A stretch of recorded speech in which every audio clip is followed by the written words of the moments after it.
오늘 함께 나눌 말씀은 누가복음 9장 46절에서 48절까지 말씀입니다. 같이 읽겠습니다. 시작. 제자 중에서 누가 크냐 하는 변론이 일어나니 예수께서 그 마음에 변론하는 것을 아시고 어린아이 하나를 데려다가 자기 곁에 세우시고 그들에게 이르시되 누구든지 내 이름으로 이런 어린아이를 영접하면 곧 나를 영접함이요 또 누구든지 나를 영접하면 곧 나를 보내신 이를 영접함이라. 너희 모든 사람 중에 가장 작은 그가 큰 자니라. 아멘. 네, 작기의 위대한 존재라는 되게 제목은 거창한 제목으로 말씀을 여러분과 좀 나눠보려고 합니다. 매일 성경과 우리가 묵상인을 통해서 지금 계속해서 누가복음 말씀을 보고 있는데요. 이 누가복음의 흐름을 보면 저자 누가가 먼저는 예수가 누구인가, 예수님이 대체 어떤 분이신가에 대한 이야기를 풀어가다가 나중에는 그 예수께서 말씀하시는 하나님 나라, 그 하나님 나라를 우리가 어떻게 갈 수 있는가, 그리고 그 하나님 나라에서 사는 백성들은 어떻게 살아가야 하는가에 대해서 누가가 기록을 하고 있습니다. 이 점에서 우리가 알 수 있는 사실은 예수님이 하나님 나라의 그 자체에 대해서, 그러니까 하나님 나라 그 자체에 관해서 설명하고 있는 기록은 별로 없다라는 거예요. 그러니까 이게 무슨 말이냐면 대중들에게 하나님의 나라는 이렇게 들어가는 거다, 하나님의 나라에 들어가면 이렇게 사는 거다라는 말씀을 예수님께서 하셨을 때 대중들이 하나님 나라가 뭐야? 하나님 나라는 어떤 나라야? 이런 반응을 보이지는 않았다라는 거죠. 왜냐하면 이스라엘 백성들에게 하나님 나라는 굳이 설명할 필요가 없는, 이미 이들이 너무나 잘 알고 있고 기대하고 있던 그런 나라입니다. 그럼 여러분, 하나님 나라는 어떤 나라인가요?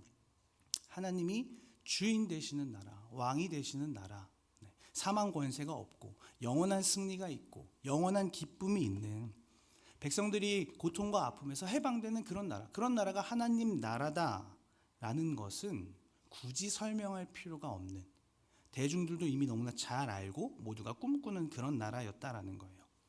문제는 그 나라가 어떻게 이루어지는가에 관한 생각이 전혀 달랐다라는 거죠. 낮아져야, 죽어야, 우리가 외우고 있는 3월 암송성구죠. 나를 따라오려거든 자기를 부인하고 자기 십자가를 지고 가는, 예수님처럼 하나님 말씀에 순종하는 삶을 살아야 그 나라가 우리 가운데 임한다라고 말씀하시는 예수님의 그 생각과, 갑자기 슈퍼히어로 같이 짠 하고 어떤 메시아가 나타나서 악당을 물리치고 사회를 개혁하고 우리가 갖고 있던 모든 걱정 근심을 다 사라지게 하고 이스라엘이라는 나라를 수많은 나라 중에 가장 강한 나라로 만드는 그것이 하나님 나라다라고 생각했던 그 생각과, 예수님의 생각과 대중들의 생각이 너무나 달랐던 거죠. 그러니까 예수가 누구인지, 죄송합니다, 볼품없고 그냥 한낱 목수에 불과한 허구한 죄인들과 그리고 가난한 사람들이랑만 시간을 보내고 있는 저 촌동네 청년이 메시아다, 하나님의 아들이다, 그러니까 이것 자체부터가 이미 대중들에게는 믿어지지가 않는 거예요. 심지어 3년이나 예수님과 함께 했던 제자들도 정확히 예수님이 누구신지, 하나님 나라가 어떻게 임하는 건지에 대해서 이해하지 못했죠. 그래서 오늘 말씀처럼 제자들이 싸워요. 어떤 문제로 싸우나요? 성경 저만 읽었나요? 어떤 문제로 싸우나요? 누가 크냐, 누가 크냐, 하나님 나라에서 누가 더 큰 사람이냐라는 문제로 싸웁니다. 그리고 이 기록은 누가복음 외에도 마태복음, 마가복음에도 똑같이 기록이 되어 있는 걸로 보아서 하나님 나라에 들어가는 방법, 하나님 나라에 사는 방법을 이해할 때 매우 중요한 내용임을 알 수 있습니다. 그리고 누가복음 22장을 보시면 제자들이 예수님의 마지막 만찬 자리에서까지 지금 누가 크냐 가지고 싸우는 모습이 나타나거든요. 그 말을 정리해 보면 예수님은 계속해서 하나님 나라에 들어가는 방법, 하나님 나라에 사는 방법은 이런 거다라고 그 중요한 의미를 말씀하고 계시는데, 대중들은 물론이요 제자들도 그 의미를 이해하지 못했다라는 거죠. 그리고 그 이유는 내가 생각하는 나라가 아니었어. 내가 꿈꾸는 나라가 아니었어. 그러니까 내가 생각하고 내가 꿈꾸는 나라에서 내가 낮아짐은 없는 거죠. 희생, 섬김, 고난 이런 거는 생각지도 못했던 겁니다. 그저 높아짐, 그저 내 이름을 내세울 수 있는 거, 인정받음, 그리고 이제 더 이상 자기가 다른 존재에게 뭐 꿀리거나 그러지 않고 어깨를 쫙 펼 수 있는 그런 나라, 내가 이제 그런 나라에 들어가겠다라고만 생각했기 때문에, 그러니까 이제 심지어 그 나라에 들어가면 거기서 누가 크냐, 이 문제 갖고 제자들이 싸웠던 겁니다. 그런 제자들에게 예수님은 이와 같은 행동을 보이시죠. 우리 함께 47절과 48절 말씀 같이 한번 읽어볼까요? 47절 48절 같이 읽겠습니다. 시작. 예수께서 그 마음에 변론하는 것을 아시고 어린아이 하나를 데려다가 자기 곁에 세우시고 그들에게 이르시되 누구든지 내 이름으로 이런 어린아이를 영접하면 곧 나를 영접함이요 또 누구든지 나를 영접하면 곧 나를 보내신 이를 영접함이라. 너희 모든 사람 중에 가장 작은 그가 큰 자니라. 아멘. 네, 제자들이 다투고 있을 때 대뜸 예수님이 어린아이 한 명을 부르십니다. 그리고는 자기 곁에 이렇게 세우세요. 마가복음의 기록에 따르면 그 아이를 안아주셨다라고도 기록합니다. 그러면서 이렇게 말씀하시죠. 이런 어린아이를 영접하면 나를 영접하는 것이요 나를 영접하면 나를 보내신 이도 영접하는 것이다, 이렇게 말씀을 합니다. 바꿔 말해 이런 어린아이 하나를 받아들이면, 이런 어린아이 하나를 환영하면 그것이 곧 하나님, 나를 보내신 그 하나님을 받아들이는 거다라고 얘기하고 있고, 더 정확히 말하면 이런 어린아이 하나를 영접하는 일이 곧 하나님 나라의 일들을 우리가 취할 수 있게 된다라는 거죠.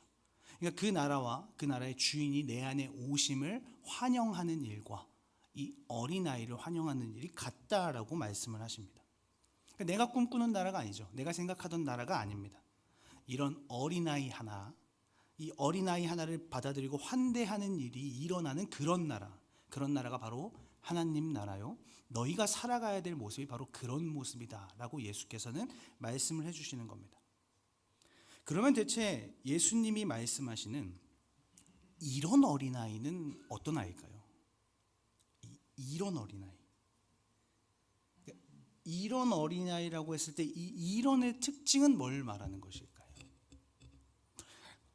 어린아이와 같은 순수함? 뭐 이런 걸 말하는 것일까요? 아니면 이렇게 권력에는 욕심이 없는 그런 겸손한 태도? 이런 걸 말하는 것일까요?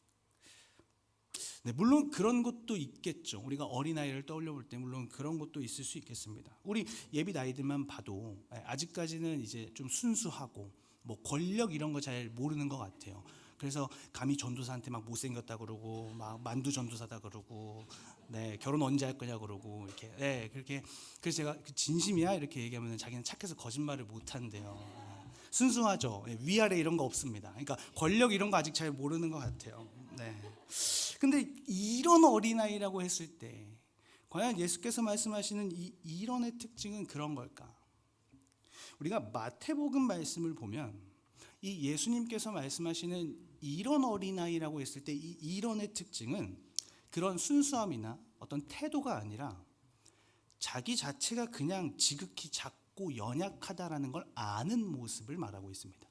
우리 마태복음 18장 3절과 4절 말씀 함께 읽어볼까요? 마태복음 18장 3절과 4절 말씀입니다. 같이 읽겠습니다. 시작. 이르시되 진실로 너희에게 이르노니 너희가 돌이켜 어린아이들과 같이 되지 아니하면 결단코 천국에 들어가지 못하리라. 그러므로 누구든지 이 어린아이와 같이 자기를 낮추는 사람이 천국에서 큰 자니라. 마태복음에서는 이 주제를 좀 더 강하게 표현하고 있습니다. 너희가 돌이켜 어린아이들과 같이 되지 않으면 천국에 들어가지 못한다라고 매우 직설적으로 얘기하고 있습니다. 그러면서 4절에 이 어린아이와 같이 자기를 낮추는 사람이 천국에서 큰 자다라고 얘기를 하는데, 오늘 본문인 누가복음에서는 이 부분을 가장 작은 그가 가장 큰 자다라고 말합니다. 표현이 조금 다르고 실제 이 낮추다와 가장 작은이라는 단어, 이 헬라어를 비교해 보면 서로 다른 단어를 쓰는 게 맞습니다. 그러나 마태가 좀 더 강한 표현을 사용하는 것일 뿐 두 본문은 나타내고자 하는 의미가 똑같습니다. 이 말의 뜻은요, 자기가 자기의 실제 모습보다, 자기가 자기를 이해하는 실제 모습보다 남들에게 낮은 태도를 갖춰야 한다라는 말이 아닙니다. 그런 뜻이 아닙니다. 그런 뜻이 아니라 어린아이와 같이 자기 자신이 실제로 얼마나 낮은 존재인가, 실제로 자기 자신이 얼마나 작고 연약한 존재인가를 깨닫고 안다라는 표현이에요. 그러니까 내가 참지, 내가 좀 겸손해야지, 그래 이런 상황에 내가 이해하지, 이런 태도가 아니라 그냥 내 존재 자체가 작다라는 걸 알고 있는 거예요. 내 존재 자체가 연약하다라는 걸 알고 있는 겁니다. 그래서 마태가 돌이키라라고 말하죠.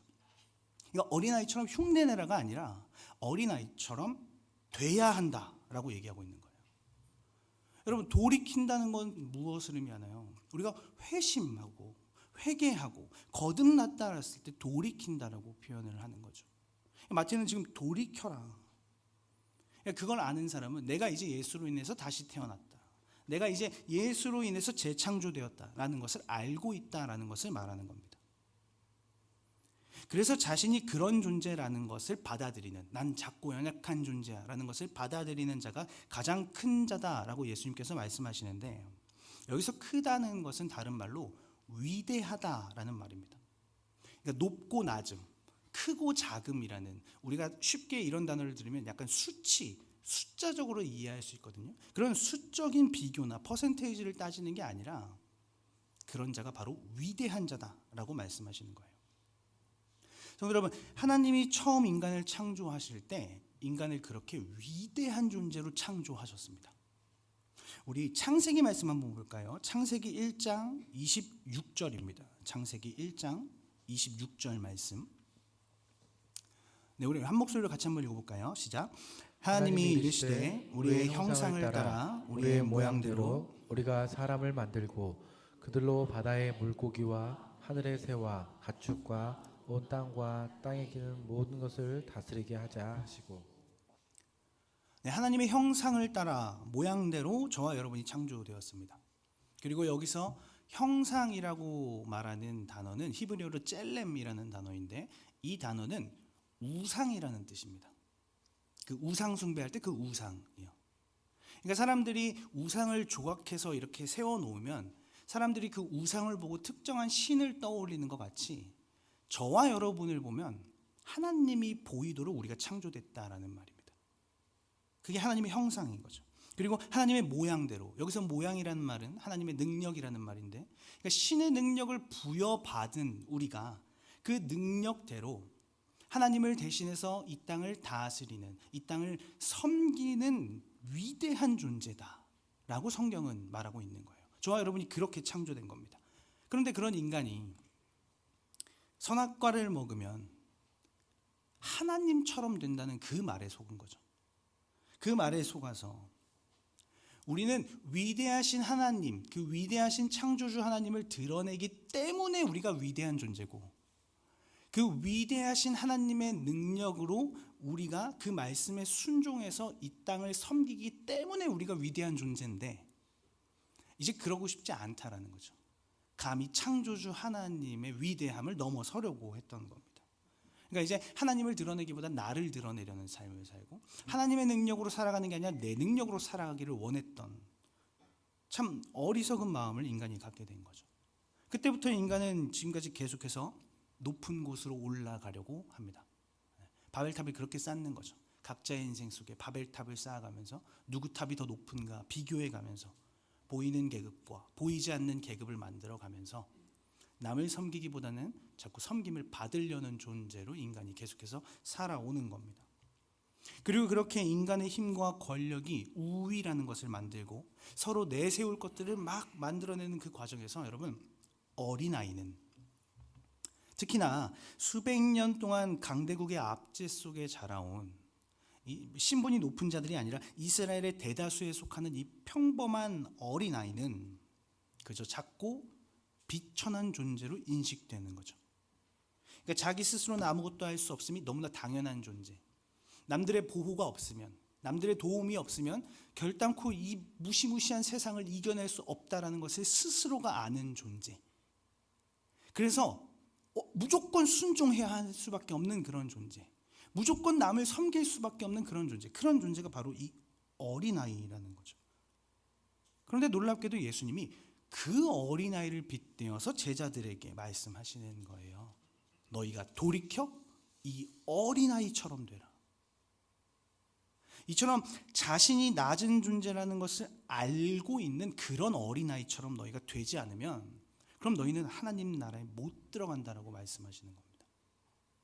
그러니까 너희가 그렇게 순종함으로 섬김으로 너희를 드러내는 게 아니라 하나님을 드러내지 않으면, 너희가 이 땅과 이웃을 섬기는 존재로서 재창조되지 않으면 결단코 천국에 들어가지 못한다라고 말씀하시는 거죠. 그러니까 이런 어린아이, 이 작고 나약한 이 어린아이를 받아들이는 일은 한마디로 내가 이 아이와 다를 것이 없다. 이 아이를 내 안에 받아들이는 것은 나의 작음을 알고 나의 비천함을 아는 것과 같다. 그리고 하나님 아래 모든 피조물은 다 낮은 존재이기 때문에 서로 섬기고 서로 돌보고 서로 아낄 줄 아는 그런 사람이 되어야 한다. 그런 사람이 진짜 하나님 나라에서 가장 위대한 존재다라고 예수께서 말씀하시는 겁니다. 그러니까 정리하면 하나님 나라에 사는 자들은 모두가 위대한 하나님의 형상인 거예요. 그리고 그 형상은 결코 스스로 자신의 능력으로 위대함을 가지려 한다거나 높아지려 하지 않는다는 거죠. 우리가 하나님 나라에 산다면 하나님 앞에서 자신이 얼마나 낮은 존재인지 너무나 잘 알고 있기 때문에 결코 남보다 우위에 서려는 그런 시도조차 하지 않는다라는 겁니다. 그런데 여러분, 안타깝게도 이 땅에 그게 가장 안 되는 곳이 한 군데 있습니다. 어딘가요? 여러분은 답을 알고 계십니다. 어딘가요? 가정. 네, 저 가정 썼다 지웠는데 맞습니다. 가정도 맞는데요. 교회입니다. 네, 잘 안 돼요. 다 낮고 연약한 존재라는 걸 알고 고백하며 또 이곳에 예배하러 모였음에도 불구하고 교회 안에서 이 논쟁, 누가 크냐의 논쟁이 시작되면 정말 사회보다 걷잡을 수 없을 만큼 아주 심각한 갈등이 일어나는 것이 바로 이 교회입니다. 왜 그런가요? 교회는 세상과 다르다고 알고 왔거든요. 교회는 그런 곳이 아니라는 걸 알고 왔거든요. 내가 그렇게 생각하고 왔거든요. 근데 문제는 그게 적용이 안 되는 거예요. 내가 그렇게 알고 왔고 생각하고 왔고 교회는 그런 곳이다라는 것을 너무나 잘 알고 있는데 고백하고 있는데 이게 적용이 안 되는 거죠. 그래서 때로는 사회에서 가정에서 인정받지 못했던 것들을 교회에서 인정을 받으려고 하다가 갈등이 생기기도 하고요. 또 때로는 교회 안에서 직분을 내세우고 권위를 내세우다가 불화가 생기기도 하고요. 또 때로는 교회가 그런 것이 아니라고 해서 나는 약간 겸손한 태도를 이렇게 왔는데 옆에 사람이 안 겸손한 거죠. 계속 집 자랑하고 자기 자랑하고 자녀 자랑하고 이제 재산 자랑하고 이러니까 보지만 시기하고 그러다 보면 정죄하고 그런 일들이 교회 안에서 너무 비일비재하다라는 거죠. 죄송합니다. 목회자는 더해요, 여러분.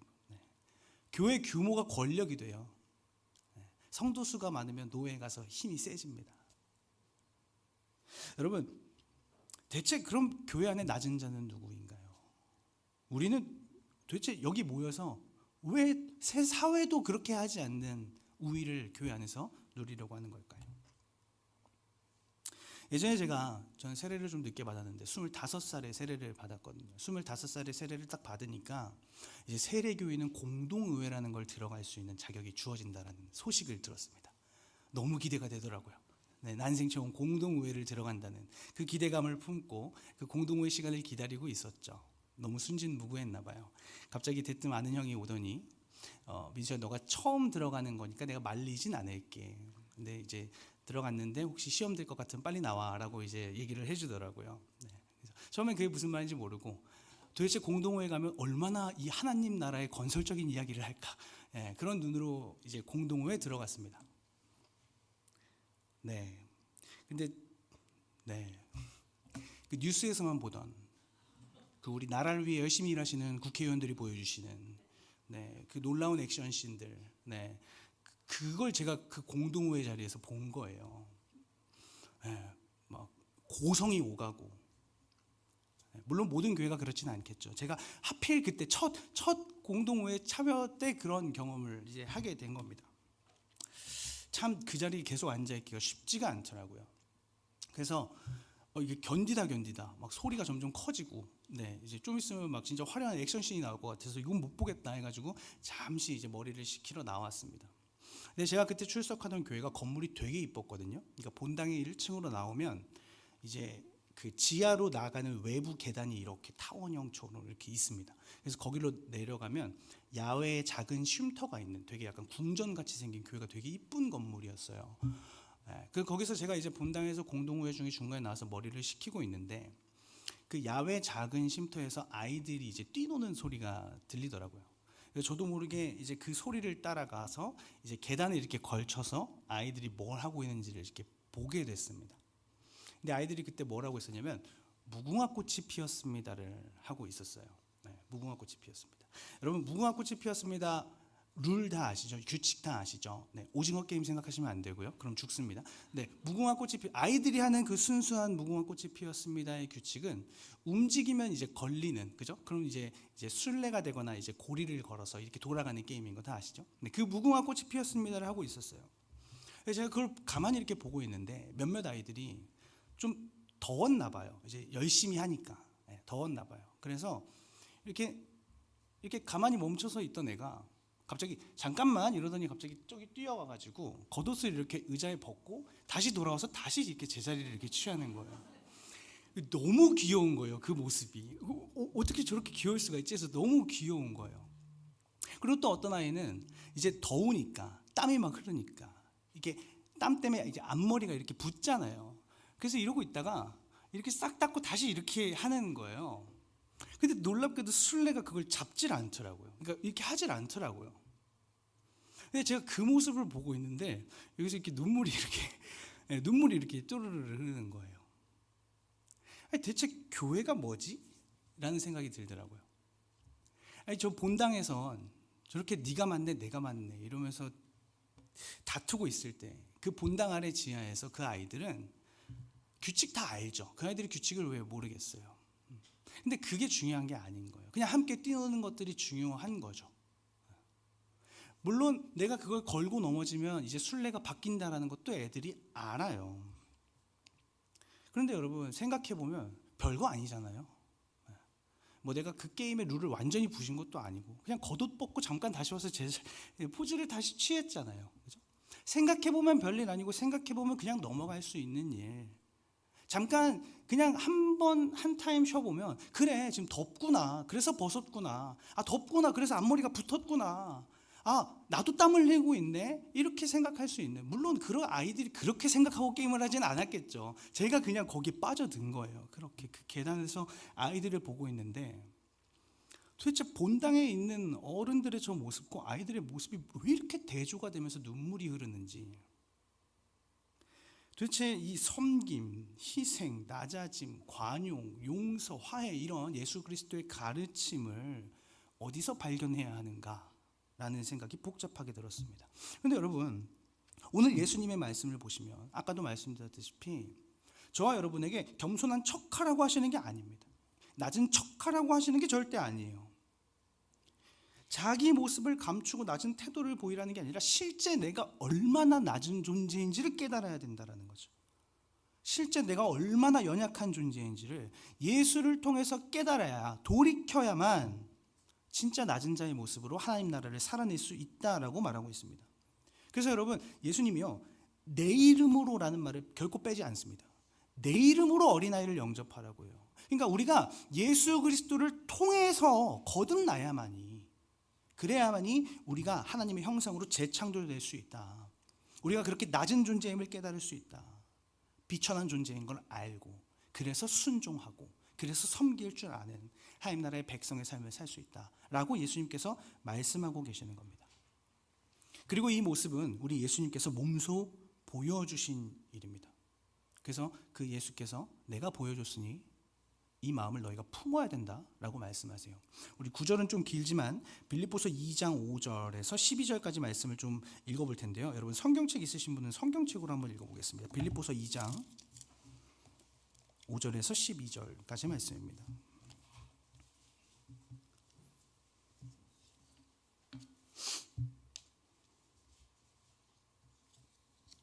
5절에서 12절 말씀 같이 읽겠습니다. 시작. 너희 안에 이 마음을 품으라. 곧 그리스도 예수의 마음이니 그는 근본 하나님의 본체시나 하나님과 동등됨을 취할 것으로 여기지 아니하시고 오히려 자기를 비워 종의 형체를 가지사 사람들과 같이 되셨고 사람의 모양으로 나타나사 자기를 낮추시고 죽기까지 복종하셨으니 곧 십자가에 죽으심이라. 이러므로 하나님이 그를 지극히 높여 모든 이름 위에 뛰어난 이름을 주사 하늘에 있는 자들과 땅에 있는 자들과 땅 아래에 있는 자들과 모든 무릎을 예수의 이름에 꿇게 하시고 모든 이름 예수 그리스도를 주라 시인하여 하나님 아버지께 영광을 돌리게 하셨느니라.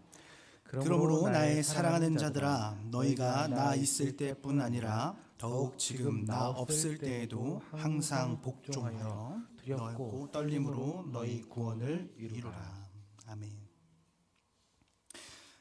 성도 여러분, 이게 바로 어린아이와 같은 마음으로 어린아이와 같은 그 작고 연약한 존재를 우리가 받아들임으로 우리 안에서 예수 그리스도의 마음을 품는 겁니다. 예수 그리스도의 삶을 우리가 살아내는 거죠. 하나님의 백성답게, 하나님 나라에 사는 그 백성답게 우리가 살아내는 겁니다. 물론 쉽지 않죠. 여러 가지 어려움이 있을 수 있습니다. 여러 가지 고난이 있을 수 있어요.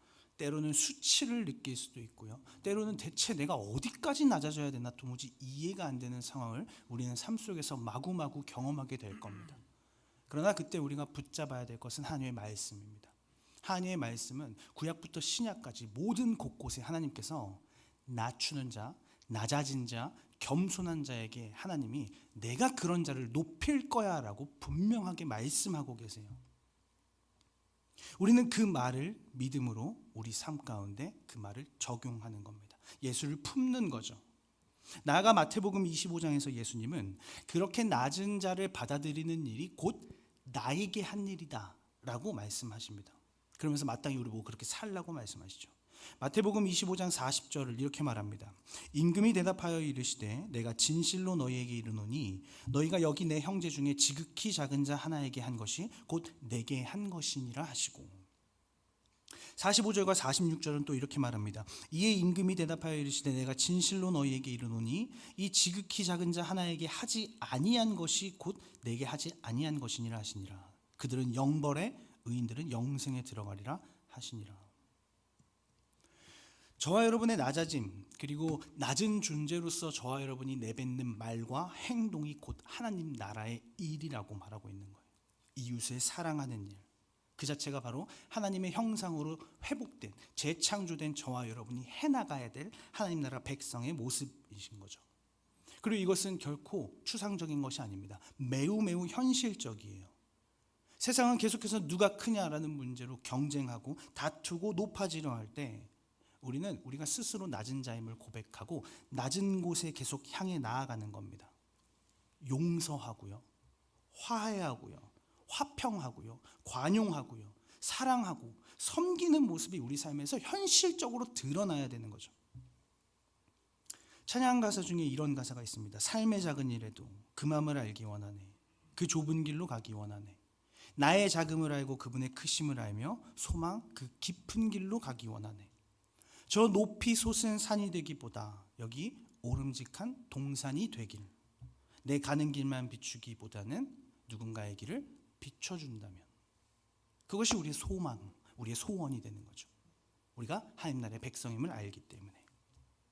예수님이 제자들에게 말씀하신 그 모습, 모든 사람 중에 가장 작은 그가 큰 자다, 가장 작은 그가 위대한 자다라고 하신 말씀은 저와 여러분의 실제 삶 가운데 나타나야 되는 겁니다.